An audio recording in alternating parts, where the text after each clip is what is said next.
A long weekend is just an excuse to get a long way from boring. With models up to 62 horsepower or room for 4. Go rugged, go big, go Gator. Stop by our dealership for special offers taking place for a limited time. Get great deals and service on legendary John Deere equipment. And welcome to the Georgia Southern Postgame Report. I'm your host, Josh Aubrey, being joined by Matt Yogus, the sports editor and Georgia Southern beat writer for the Statesboro Herald. Matt, we're here at the campus of NC State University, where Georgia Southern comes on the bad end of a 1-point loss, 24-23, a game it looked like they had. They get down to the 1-yard line with a chance to make it 27-10. They fumble in their first time under center all game long. Meanwhile, NC State comes back. Georgia Southern gets a chance there at the end to either go for it on 4th and 2 or kick a field goal. They choose to kick a field goal. NC State scores, and the Eagles' chances of another upset here come up 1 point short. Your thoughts on the game here? Yeah, I think Georgia Southern was really its own worst enemy at times in this ball game. You know, that turnover was obviously the difference in the game. If the Eagles can get that yard, punch it in, the game's going to be over. I don't think NC State's coming back from that big of a deficit, but that was the momentum shift in the game, and that really gave Jacoby Brissett, NC State's quarterback, a guy who we've heard about for 2 years, the chance to show off why he's so highly touted. The last 2 drives of the game, he was poised. They're running quick plays, and Georgia Southern just couldn't keep up. NC State scored on each of their last 2 drives, and that was enough to win the game for him. And you mentioned the call going for the field goal. Coach Fritz said after the game, you know, that was the conservative play, that was the safe play, and it ended up biting them in the end. But, you know, you can't really second-guess yourself, and something tells me that if Georgia Southern had put up numbers like they did and lost by 10 or 14 points and were never in the game, you'd feel a little better about it. It was the fact that they led, that they were so close, that I think a lot of folks are going to be disappointed about this one. You could really feel that momentum shift when that fumble happened, and then NC State had new life, and they were able to, like you said, march down the field and march down the field again. And then you could tell Georgia Southern's defense, especially up front, and even the secondary for that matter, you could tell they were really winded and were searching for a little bit of energy that they just didn't seem like they could muster there at the end. Yeah, the offense really had to win that game for Georgia Southern. Their defense played spectacularly in the first half. They led big 17-3 at halftime, but you just knew the offense was going to have to win the ball game. The defense did enough to put them there, and at the end of the ball game, they were flagged twice trying to get substitutions on and off. You could tell they were cramping up. They just didn't have enough left, and NC State able to get the win. But, you know, a 1-point loss to an ACC school, you'd love to get the win, but you got to take positives from this game. We had so many unanswered questions get asked in this ball game, and I think it spells good things for Georgia Southern's future. You know, I think we were all very interested to see what the amount of rushing to passing yardage and attempts would be in this game. And really, if you look at the sheet at the end of the game, 10 complete passes, rushed with Kevin Ellison for over 120 yards. You know, they had an 88-yard rusher as well. And to me, the breakdown was fairly what it was before with Jeff Monken. For the most part, you know, maybe there were a few games where they didn't complete quite as many passes. Yeah, if you take 8 of those passes and 4 of those completions, put them in the rushing category and add 40 yards from the passing to the rushing, you've got a Jeff Monken stat line. It was an option team. The triple option really opened up some big holes today. They did a lot of the zone read trying to establish that, but when they ran the triple, boy, did that open up some holes, and we saw some big games. All right, when we come back, we'll hear from Coach and a couple of the players.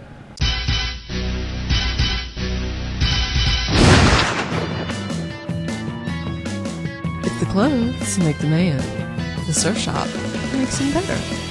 Find the look that's all yours. With a wide selection of only the best brands for gentlemen, it can be a very bonding experience. The surf shop at your service.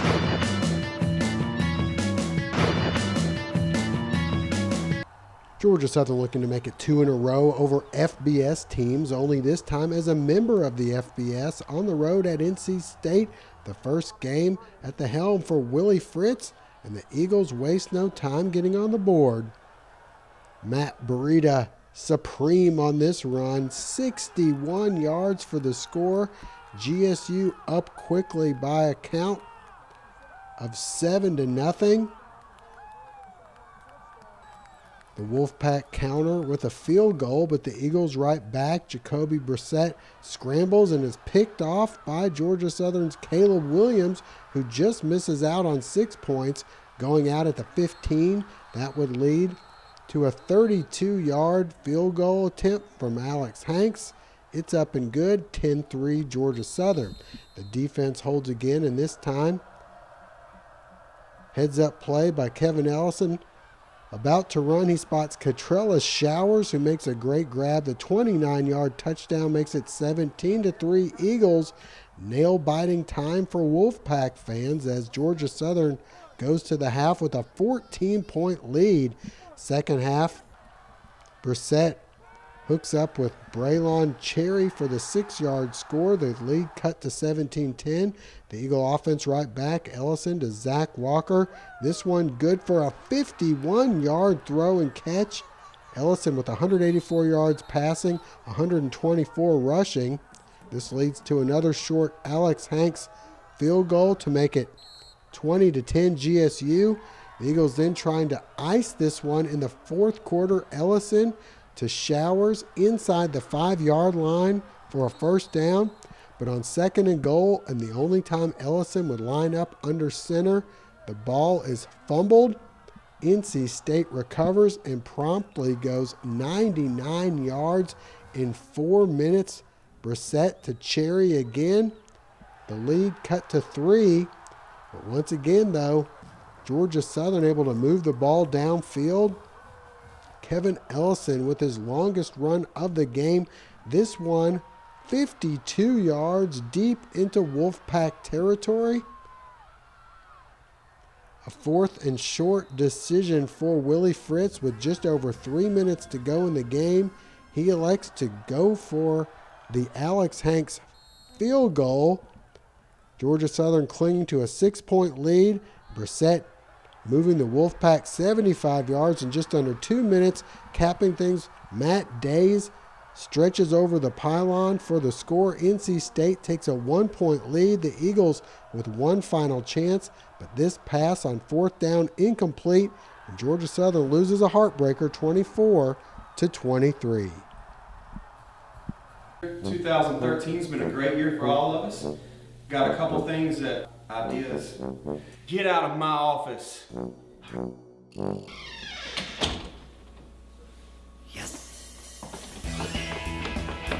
Get into TC Outdoors and get out. Hunting season's here and TC Outdoors has everything you need. TC Outdoors, Northside Drive East in Statesboro, or tc-outdoors.com, your hunting and fishing headquarters. I'm proud of the guys. I mean, I'm proud of the Eagles. I'm proud of Eagle Nation as a whole. I felt like we showed up and we showed out. We tried our best. It was the first game, and you can't ask much more than incredible effort. And I feel like every play, our team gave championship effort.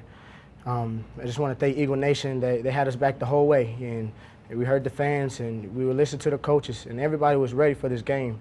But then again, it is the first game, and we just have to take it on from here, get ready for next week's preparations, and just go ahead and finish. You know, this is the opportunity that we wanted to come out the first game and just be able to play a great football team. Each State did a great job as a team, and, you know, we just got to piggyback off of this and, you know, just go out next week and just prepare and just get better. Well, I'm very proud of our guys. I thought they competed. Obviously a hot day, playing away, but I thought they did a very good job competing. Disappointed in the outcome without question. I thought we had a very good opportunity to win that game. Just when there was some times where plays needed to be made by the Eagles, we didn't just quite get it done. So something to learn from. You know, all great teams make their biggest improvements between week 1 and week 2, and that's what we're planning on doing. 4th and 2, you know, we kick it. You know, I made the safe call, you know, where they had to drive the field and score a touchdown. And, you know, obviously I was thinking back the series before where they went 99 yards. Hindsight's 20/20. I wish I would have gone for it, but we can all make those calls, right? There's no moral victories at Georgia Southern. You know, we expected to win when it came in here. We didn't get it done, but, you know, we're going to learn from it. We're going to watch tape. We're going to, you know, there's no substitute for this experience that we just got today. So we're going to get better from it. It's Toyota's annual clearance event at Franklin Toyota. Hundreds of new Toyotas are marked for clearance. Drive new RAV4s for $239 a month. Or 0 APR for 60 months. Find it at franklintoyota.com. Franklin Toyota in Statesboro. Well, Matt, they say you make the most improvements between the first game and the second game. You got to feel for Savannah State coming in, because if Georgia Southern can make improvement from this game to the next, it could be a long game for the Tigers next week. Yeah, I'm looking at Kevin Ellison to have a huge game against Savannah State.